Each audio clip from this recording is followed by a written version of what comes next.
Hi అండి, అందరికీ నమస్కారం. Welcome to Job Box 360 YouTube channel.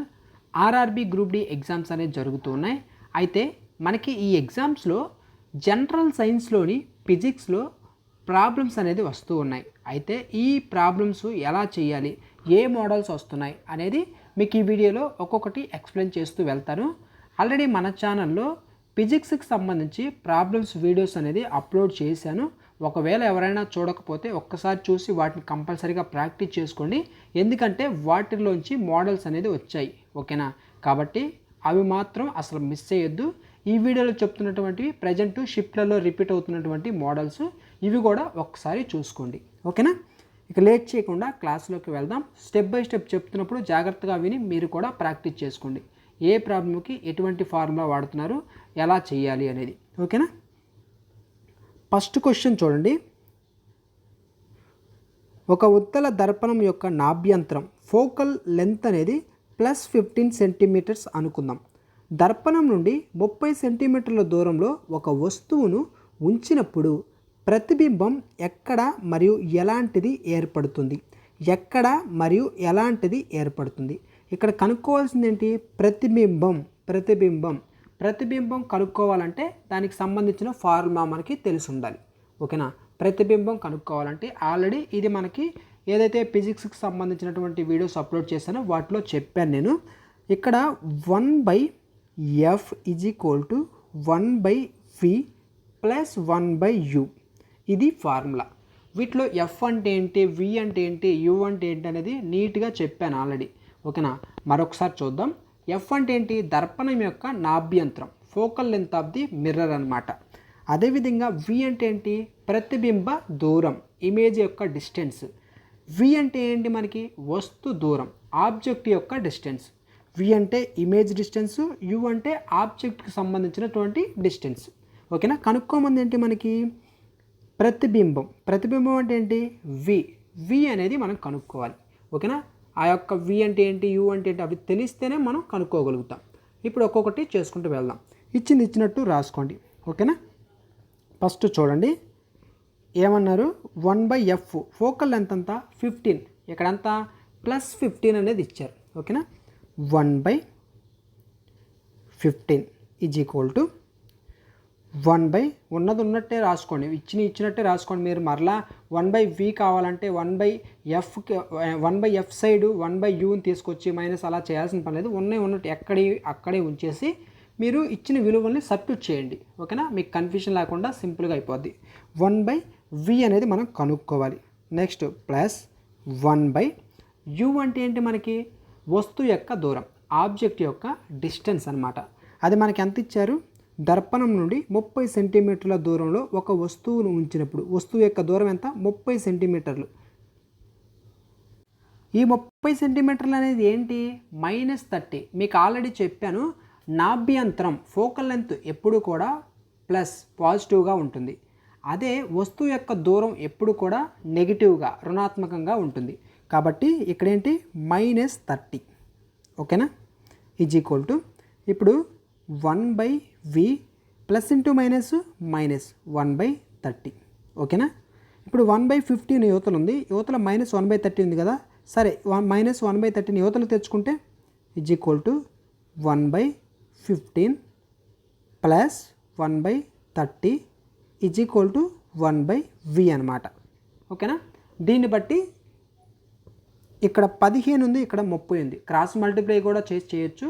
డైరెక్ట్గా మనం ఈ రెండింటికి 15కి 30కి ఎల్సిఎం కట్టి కూడా చేయొచ్చు. 15కి 30కి 30 ఎల్సిఎం. సో 15 × 2 30 అవుతుంది. కాబట్టి మనకి ఏమవుతుంది? ఇక్కడ రాస్తాను చూడండి, ఒక్క నిమిషం. 1/15 + 1/30 = 1/V అండి. అయితే 2/30 + 1/30 = 1/V. ఇప్పుడు దీన్ని బట్టి 2 + 1 కింద డినామినేటర్ సేమ్గా ఉంది, పైన కూడుకుంటాయి. 2 + 3 3, 2 + 1 3/30 = 1/V. 3 1లు 3 10లు, ఓకేనా? ఇప్పుడు ఏమవుతుంది? 1/10 = 1/V అంటే V ఎంత అవ్వాలి? 30, ఓకేనా? V = 30. సారీ 10, ఇక్కడ 10 కదా, నేను ఇది చూస్తున్నాను 10. So V equal to 10. ఈ 10 అనేది ఏంటి, పాజిటివా నెగిటివా? మనకి ఇక్కడ వచ్చిన విలువ ఏంటి, పాజిటివ్లోనే వచ్చింది కదా, కాబట్టి +10 సెంటీమీటర్. ఓకేనా, +10 అంటే V విలువ ధనాత్మకం, పాజిటివ్ వచ్చింది కాబట్టి ప్రతిబింబ దర్పణం వెనుక 10 సెంటీమీటర్స్ దూరంలో మింత్య ఏంటి, మింత్య అంటే విర్చువల్ అండ్ నిటారుగా ఏర్పడుతుంది. మింత్య అండ్ నిటారుగా ఏర్పడుతుంది 10 సెంటీమీటర్ పాజిటివ్. ఓకేనా, ఇక్కడ 10 సెంటీమీటర్ చూడగానే మీరు ఆన్సర్ చేసేయచ్చు. +10 ఎక్కడ ఉంది, ఒక్కసారి మాత్రమే ఉంది, ఇది మైనస్ ఉంది, ఇక్కడ +20 ఉంది, -20 ఉంది. ఇది చూసి కూడా డైరెక్ట్గా మీరు ఆన్సర్ అనేది చేయొచ్చు. ఓకేనా, నెక్స్ట్ క్వశ్చన్. పలచటి కటకముల కోసం కింది వాటిలో సరైన లెన్స్ సూత్రం ఏంటి? ఇక్కడ కూడా మీకు కొన్ని పాయింట్స్ చెప్పాలి. అదేంటంటే ఇక్కడ చూడండి, మనకి ఇక్కడ వాడే ఫార్ములా ఏంటి? ఫస్ట్ ఆఫ్ ఆల్ మనకి 1/f = 1/v - 1/u. ఇది ఫార్ములా ఏంటి, 1/f = 1/v - 1/u. ఏంటి, option B is the correct answer. ఎందుకంటే ఎఫ్ అంటే ఏంటి, మనం ఇప్పుడే చూసాం ఫోకల్ లెంత్ ఎఫ్. వి అంటే ఏంటి, ఇమేజ్ యొక్క డిస్టెన్స్. యు అంటే ఏమో ఆబ్జెక్ట్ యొక్క డిస్టెన్స్. ఇక్కడ మనకి సూత్రం ఫార్ములా ఏంటంటే వస్తు దూరం, ప్రతిబింబ దూరం అండ్ నాభ్యంతరం మధ్య గల సంబంధాన్ని తెలియజేయడం జరుగుతుంది ఇక్కడ ఇచ్చినటువంటి ఫార్ములాని బట్టి. అయితే మనం మిర్రర్లో ఫార్ములా ఏంటి, ప్లస్ వస్తుంది. మిర్రర్లో ప్లస్ వస్తుంది, 1/v + 1/u వస్తుంది. కానీ మనకు అడిగింది ఇక్కడ ఏంటి, లెన్స్. ఓకేనా, లెన్స్ కటకం అని అడిగారు కాబట్టి మైనస్ వస్తుంది. కటకం లెన్స్కి అయితేనేమో మైనస్ ఉంటుంది, గుర్తుపెట్టుకోండి. ఫార్ములా సేమ్గానే ఉంటుంది కానీ మైనస్ అనేది లెన్స్కి వస్తుంది. అదే దర్పణం అనుకోండి ప్లస్ వస్తుంది. ఇది ఒక్కటి గుర్తుపెట్టుకోండి. ఓకేనా, ఇక్కడ ఆన్సర్ ఏంటి మనకి 1/v - 1/u అనమాట. Option B is the correct answer. Next, ఒక విద్యుత్ పరికరం 10 సెకండ్లలో 500 జౌల్స్ పనిచేస్తే ఆ పరికరం యొక్క విద్యుత్ శక్తి ఎంత? విద్యుత్ శక్తి పవర్ కనుక్కోవాలి, electrical power. What is the electrical power of that appliances? ఓకేనా, ఎలక్ట్రికల్ పవర్ అనేది కనుక్కోవాలండి. ఈ ఎలక్ట్రికల్ పవర్ కనుక్కోవడానికి ఫార్ములా తెలిస్తే ఈ క్వశ్చన్ని ఈజీగా చేయొచ్చు. ఓకేనా, ఇక్కడ మనకి ఏమి ఇచ్చారు దాన్ని బట్టి ఫార్ములా రాసుకోవాలి. 500 joules 10 seconds, time and joules అంటే ఏంటి, వర్క్. ఈ రెండు ఇచ్చారనమాట. దాన్ని బట్టి ఫార్ములా ఏంటి, పవర్ = వర్క్ బై టీ. ఇక్కడ పి అంటే ఎలక్ట్రికల్ పవర్, దాని యొక్క యూనిట్స్ ఏంటి, వాట్స్. తర్వాత డబ్ల్యూ అంటే ఏంటి, జరిగిన పని లేదా వినియోగించుకున్నటువంటి శక్తి అనమాట. Work done or energy consumed. దీని యొక్క యూనిట్స్ జౌల్స్. మనకి ఇచ్చింది 500 జౌల్స్ అనమాట. టీ అంటే ఏంటి మనకి టైం. ఓకేనా, టీ = టైం, తీసుకున్నటువంటి కాలం లేకుంటే టైం టేకెన్. W అంటే 500 జౌల్స్ బై టైం ఎంత, 10 సెకండ్స్. 0 క్యాన్సిల్, మిగిలింది ఏంటి 50. అంతే కదా, 50 watts. Option B is the correct answer. మనకి ఫార్ములా తెలిస్తే క్వశ్చన్ చేయడం ఈజీ, మీకు చెప్పేది అదే, గుర్తుపెట్టుకోండి. ఇక నెక్స్ట్ క్వశ్చన్. ఒక వస్తువు యొక్క వేగ కాల గ్రాఫ్ కింద ఉన్న వైశాల్యం ఏ భౌతిక రాశిని సూచిస్తుంది? ఓకేనా, ఏరియా అండర్ ది కర్వ్ ఏ భౌతిక రాశిని సూచిస్తుంది? ఈ క్వశ్చన్ ఎలా చేయాలి అంటే, ఫస్ట్ ఆఫ్ ఆల్ ఇక్కడ ఏరియా అన్నారు కాబట్టి ఏరియా ఫార్ములా ఏంటి, area = velocity into time. Area = velocity into time. అయితే ఇప్పుడు మనం గ్రాఫ్లో ఇది వై యాక్సిస్, ఇది ఎక్స్ యాక్సిస్ అండి. ఓకేనా, వై యాక్సిస్ పైన మీటర్/సెకండ్ అంటే స్పీడ్, ఎక్స్ యాక్సిస్ పైన టైము. ఇది స్పీడు, ఇది టైము, ఇలా తీసుకుంటాం. ఓకేనా, వీటి రెండింటి లబ్ధం అంటే మల్టిప్లికేషన్ మనకు దూరం లేదా స్థానభ్రంశాన్ని ఇవ్వడం జరుగుతుంది. వీటి యొక్క రెండింటికి సంబంధించి మల్టిప్లికేషన్ మనకి డిస్టెన్స్ ఆర్ డిస్ప్లేస్మెంట్ని ఇవ్వడం జరుగుతుంది. ఆన్సర్ ఏంటి, స్థానభ్రంశం లేదా దూరం. ఒక ద్రావణంలో 25 గ్రాముల విలీన మరియు 175 గ్రాముల ద్రావణి ఉన్నప్పుడు ఆ ద్రావణం యొక్క ద్రవ్యరాశి శాతం ఎంత? ఆ ద్రావణం యొక్క ద్రవ్యరాశి శాతం, మాస్ పర్సంటేజ్ అనేది కనుక్కోవాలి. మాస్ పర్సంటేజ్ కనుక్కోవాలి అంటే మనకి ఏం చేయాలి, ఫస్ట్ ఆఫ్ ఆల్ ఇక్కడ సొల్యూట్ ఇచ్చారు, ఓకేనా. సొల్యూట్ ఏంటి, విలీనం అనేది ఎంత ఇచ్చారు, 25, ఓకేనా. అండ్ సాల్వెంట్ ఎంత ఇచ్చారు, 175 ఇచ్చారు. మనకి ఫార్ములా ఏంటి, సొల్యూట్, మనకి ఇక్కడ ఉన్నటువంటి mass of solute by total mass, mass of solute by total mass. Mass of solute ఎంత, 25 grams బై టోటల్ మాస్ అంటే ఇక్కడ మనకి 25 గ్రాములు, ఇక్కడ 175 గ్రాములు. ఇది మొత్తం కలిపితేనే కదా మనకి మొత్తం ద్రవ్యరాశి అనేది వచ్చేది. కాబట్టి 25, 175 మొత్తం ఎంత, 200. కాబట్టి 200 రాసుకున్నాం. ఇంటూ పర్సంటేజ్ కాబట్టి 100 వేసుకోవాలి, ఓకేనా. 25 ఒకట్లు, 25 ఎనిమిదిలు, అంతే కదా. అంటే is equal to 1/8 into 100. 1/8 into 100 అంటే ఏంటి, మీరు పర్సంటేజ్లు మన మ్యాథ్స్లో పర్సంటేజ్లకు సంబంధించి రేషియోస్ తెలుసుంటే 1/8 అంటే ఏంటి, 1/7 అంటే ఏంటి, 1/5 అంటే ఏంటి, ఇవి తెలిస్తే ఈ క్వశ్చన్ ఇక్కడ మనకి ఎంత పర్సంటేజ్ అనేది తెలుస్తుంది. 1/8 అంటే నేను డైరెక్ట్గా 12.5% ఆన్సర్ అనేది పెట్టేశాను. ఎందుకంటే 1/8 అంటే నాకు 12.5% అని తెలుసు, ఓకేనా.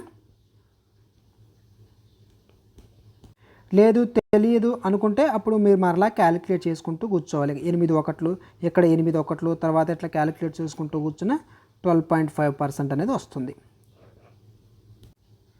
ఒక మధ్యమం యొక్క వక్రీభవన గుణకం 1.5 మరియు గాలిలో కాంతి వేగం 3 × 10⁸ మీటర్/సెకండ్ ఉన్నప్పుడు ఆ మధ్యమంలో కాంతి వేగం ఎంత, ఆ మధ్యమంలో కాంతి వేగం ఎంత.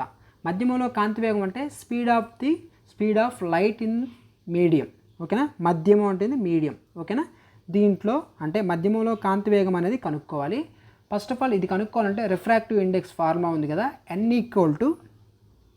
c/v, n = c/v అనమాట.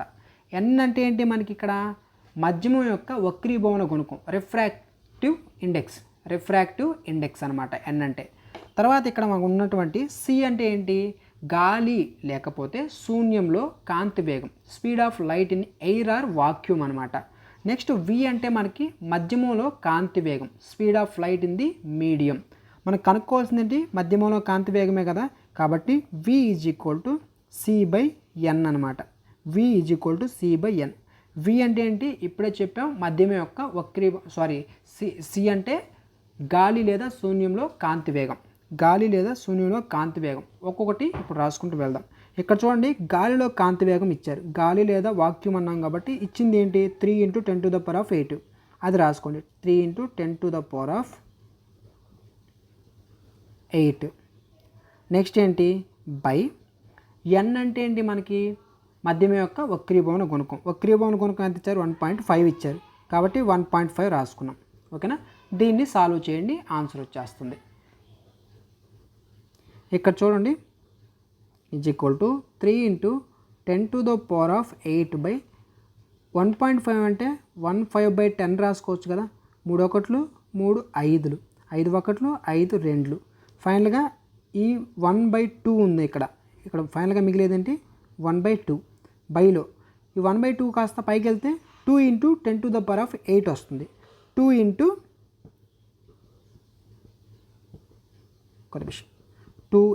10⁸. ఆప్షన్ బి 2 × 10⁸ మీటర్/సెకండ్, ఓకేనా. 1000 kgల ద్రవ్యరాశి కలిగిన ఒక కారు 25 మీటర్/సెకండ్ వేగంతో ప్రయాణిస్తుంటే దాని గతిజ శక్తి ఎంత, కైనెటిక్ ఎనర్జీ కనుక్కోమన్నారండి. మీకు నిన్నటి రోజు కూడా చెప్పాను, ఫిజిక్స్కి సంబంధించి కైనెటిక్ ఎనర్జీ మీద ఆల్రెడీ ఫార్ములా మీద మనం ప్రాబ్లమ్స్ కూడా చేసాం. ఏంటి అసలు ఫార్ములా కైనెటిక్ ఎనర్జీకి సంబంధించి, of mv².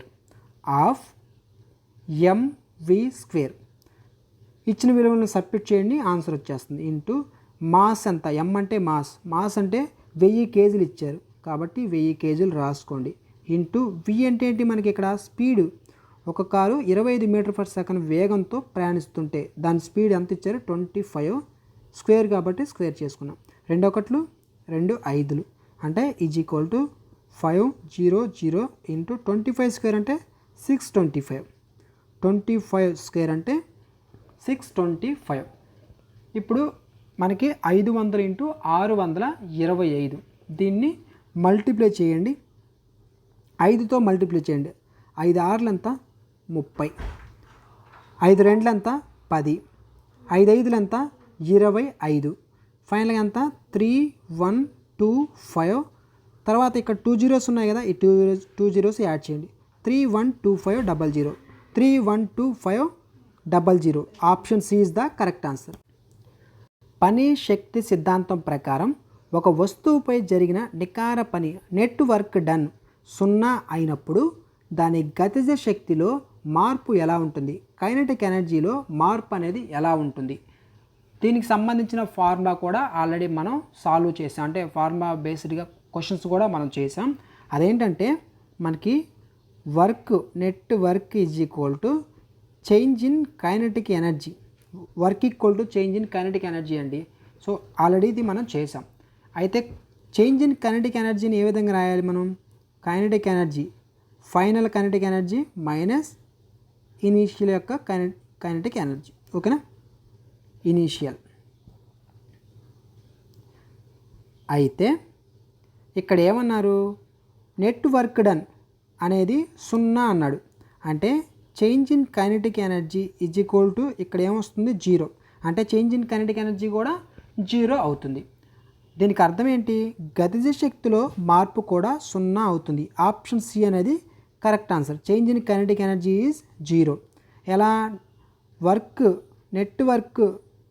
Net work done అనేది అంతా 0 కాబట్టి చేంజ్ ఇన్ కైనెటిక్ ఎనర్జీ కూడా 0 అవ్వడం జరుగుతుంది. సింపుల్గా గతిజ శక్తిలో మార్పు కూడా 0. ఈ ఫార్ములా తెలిస్తే మీరు వెంటనే ఇక్కడ ఆప్షన్ సి ఆన్సర్ చేసి వెళ్ళిపోవచ్చు. ఈ టైప్ ఆఫ్ ప్రాబ్లమ్స్ అయితే ఎగ్జామ్స్లో అడుగుతున్నారు. ఒకసారి వీటిని ప్రాక్టీస్ చేసుకుని వెళ్ళండి. ఏ ఫార్ములాస్ వాడాం, ఎలా చేసాం అనేది ఇంతవరకు మీరు చూశారు. అదేవిధంగా నెక్స్ట్ ఇంకేమన్నా మోడల్స్ మారుతుంటే వాటిని కూడా మీకు ఎక్స్ప్లెయిన్ చేస్తాను. మ్యాథ్స్లో కూడా ఎగ్జామ్లో ఏ టైప్ ఆఫ్ మోడల్స్ వస్తున్నాయో వాటి గురించి కూడా వీడియోస్ అనేది అప్లోడ్ చేస్తున్నాను. వాటిని కూడా ఒకసారి జాగ్రత్తగా చూసుకొని ఎగ్జామ్కి అయితే వెళ్ళండి. ఓకేనా?